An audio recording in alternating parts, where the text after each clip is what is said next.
Before we dive in, let me ask you a few quick questions.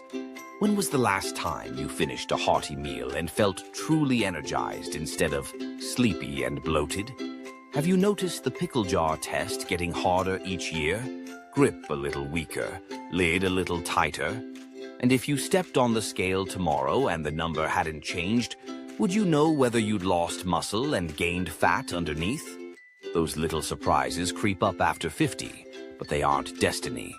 What if I told you there's a 3-part eating style, so simple you can remember it on your next grocery run, that helps older Japanese farmers keep cycling into their 80s and my neighbor Earl keep bowling strikes at 79? Stick around, because by the end of our time together, you'll have a week-long game plan you can post right on the fridge. Last Saturday, I visited my Aunt Dolores.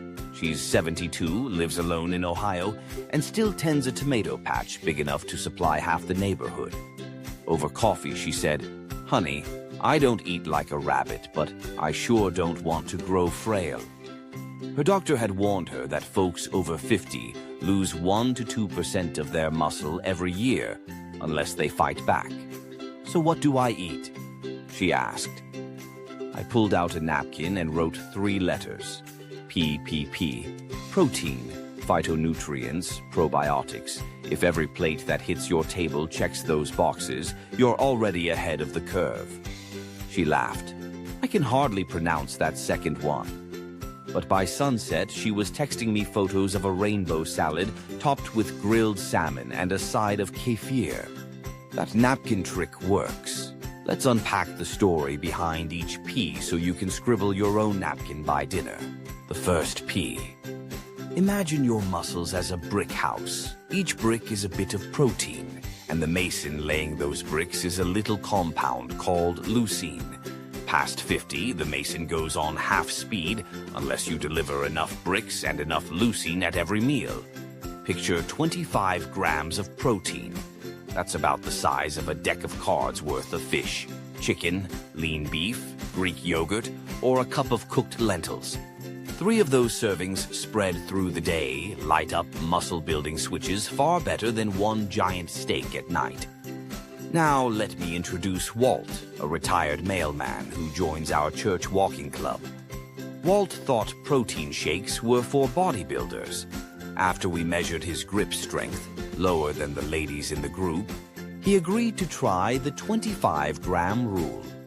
Breakfast, 2 eggs, a half cup of cottage cheese, and a slice of whole grain toast. Lunch, turkey sandwich with a side of tempeh salad.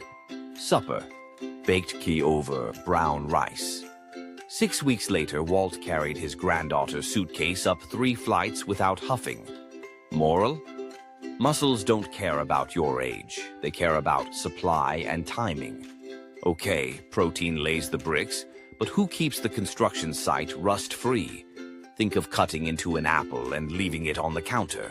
It browns because of oxidation, the same slow rust that stiffens our joints and clogs our blood vessels. Plants create color pigments, reds, purples, deep greens, to shield themselves from sun damage, and those very pigments shield us when we eat them. The second P. Let's wander through a farmer's market together. First stall, bunches of broccoli so fresh the florets squeak. Inside is sulforaphane, a mouthful of a word but a heavyweight when it comes to switching on our body's anti-inflammatory firefighters. Turn the corner and you'll see blueberries, almost black. They're so purple, bursting with anthocyanins that strengthen tiny blood vessels, feeding your muscles. A few steps farther, bright orange carrots, home to carotenoids that protect your eyesight while you're lining up that golf putt. I challenge every viewer to play the rainbow game. 5 different produce colors before bedtime, aiming for roughly 1 3/4 pounds total. Picture 2 big fists piled high. Dolores started taping a paper rainbow on her fridge. Each time she ate a color, she shaded in that strip. By the 7th day, the whole arch was filled, and she swore her afternoon knee twinges had eased. Coincidence? Maybe. But science backs her up. People who hit that Rainbow 800 mark have lower levels of C-reactive protein, the blood marker of simmering inflammation that eats away at muscle. Cooking tip: steam your veggies lightly, no all-day boiling. A drizzle of olive oil on carrots or spinach helps your gut absorb those fat-loving pigments. Remember our Mason Lucine? He likes company, so protein plus color on the same fork is like bricks delivered with their own anti-rust paint. Bridge to gut health. So we've got bricks and anti-rust paint, but what about the delivery trucks? Your digestive tract is a 17-foot highway crowded with 10 trillion microscopic drivers, some courteous, some reckless. Feed the courteous ones and they'll haul nutrients right to your muscles, produce extra vitamins, even tamp down sugar spikes after dinner. The third P. Last month on local radio, I interviewed Dr. Lopez, a gastroenterologist who treats everything from reflux to irritable bowels. She said, "The microbiome is like a small town. Good citizens keep the streets clean. Bad ones spray graffiti." Fermented foods are town hall meetings that recruit more good citizens. A 6-ounce cup of yogurt carries a few billion lactobacillus. Natto, the sticky Japanese soybean dish, provides Bacillus subtilis, along with vitamin K2 that tells calcium to stay in the bones and out of the arteries. Kefir, sauerkraut, kimchi, miso soup, they're all variations on the same theme. Friendly bugs plus a little fiber banquet. You don't need to swallow fancy capsules. 2 servings a day of live culture foods do the trick. Walt spoons kefir over his morning oats. Dolores shares her homemade dill sauerkraut at potlucks. A simple rule of thumb: if it fizzes or tangs in your mouth and came from the fridge section, you're probably onto something good. Just don't nuke it in the microwave. Heat over 110 degrees F turns your probiotic army into casualties. A quick word of caution: if you're on immune-suppressing medications, ask your doctor before jumping into raw ferments. Safety first, flavor second. Weaving the 3 Ps picture building that brick house on a sunny plot of land. Protein stacks the walls, phytonutrients coat them, probiotics drive up with fresh supplies day after day. When these 3 crews work together, magic happens. Plant polyphenols actually behave like prebiotics, feeding the very bacteria that help you digest plant proteins better. So a bowl of lentil soup partnered with sauerkraut is twice as kind to your gut as either alone. Meanwhile, probiotics churn out short-chain fatty acids that cool inflammation, helping phytonutrients do their job faster. It's a positive gossip loop at the neighborhood fence. Each one sings the other's praises, and you reap the reward. One day sample. Let's stroll through a single day built around the 3 P idea. Dawn breaks, you shuffle into the kitchen, and there's a chilled parfait waiting. Greek yogurt layered with steel-cut oat granola, blueberries, and a sprinkle of hemp seeds. You sip green tea while sunlight hits the porch. That's 28 grams of protein, 2 colors of the rainbow, and a probiotic kick before the newspaper lands. Lunchtime finds you reheating last night's herb-rubbed chicken breast. It joins a salad so colorful it could be a quilt. Kale, red pepper, yellow corn, purple cabbage, diced avocado. A squeeze of lemon and a glug of olive oil, and you're already at 4 rainbow colors. 3 o'clock lull.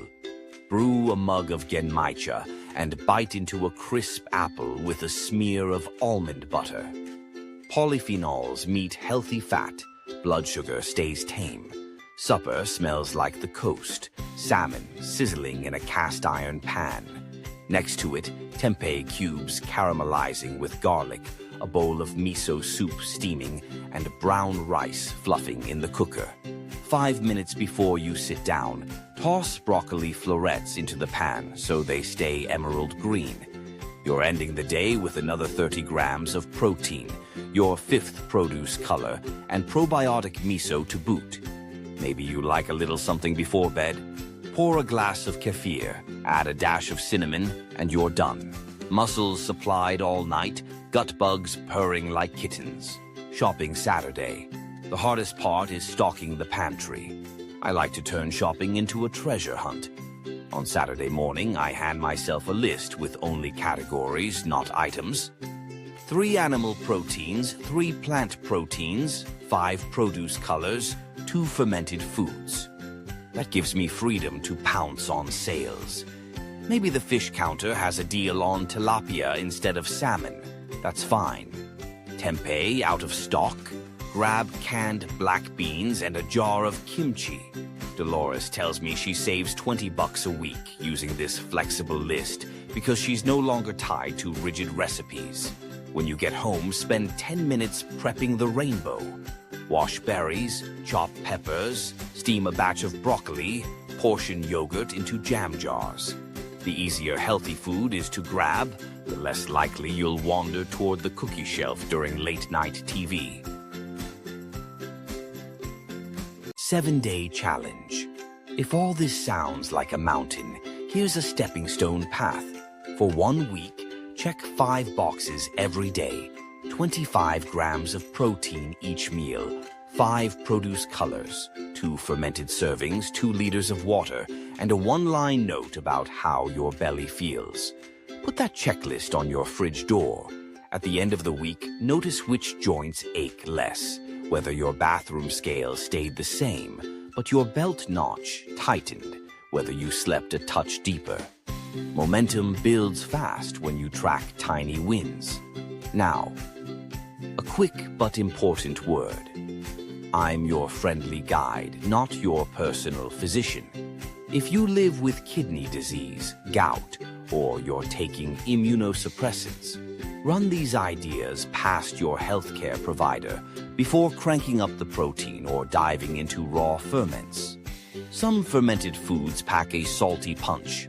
Watch your blood pressure. Everything we talk about today is for education, not diagnosis or prescription.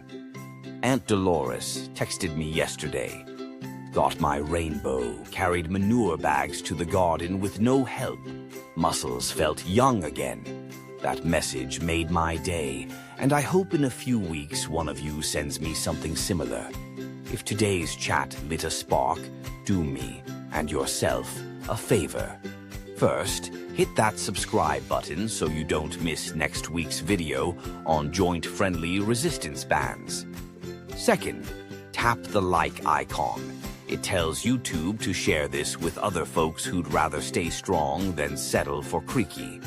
And finally, slide down to the comments and answer this question. Which produce color is hardest for you to eat every day? And what's one food you'll try to fix that? Let's turn this channel into a porch full of neighbors swapping tips and cheering each other on. Until next time, keep stacking those bricks, painting them with color, and feeding the good drivers on your gut highway. Your future self, wrinkle lines, laugh lines, strong handshake, and all will thank you.